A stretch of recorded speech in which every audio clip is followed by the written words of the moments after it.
Hey guys, this is Munir from the Little Box of Somethings, and today we are going for a headshot and a portrait session. So I'm just taking you guys along just so you can see the process and what I normally do on a day-to-day basis.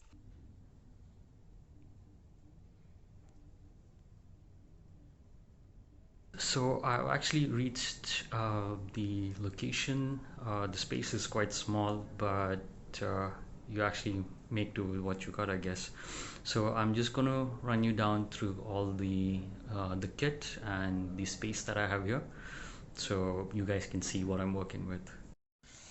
So this is my carry bag for all my kit. That's everything that has my light stands, my lights, and all the other good stuff that I need to carry for the shoot. So that's basically the amount of space which I have. And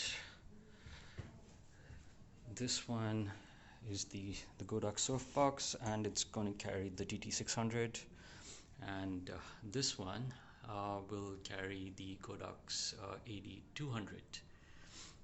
And I'm going to shoot tethered because I would like for the client to see what I'm shooting.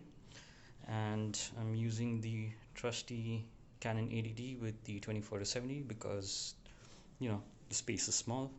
So yeah, I'll show you the results.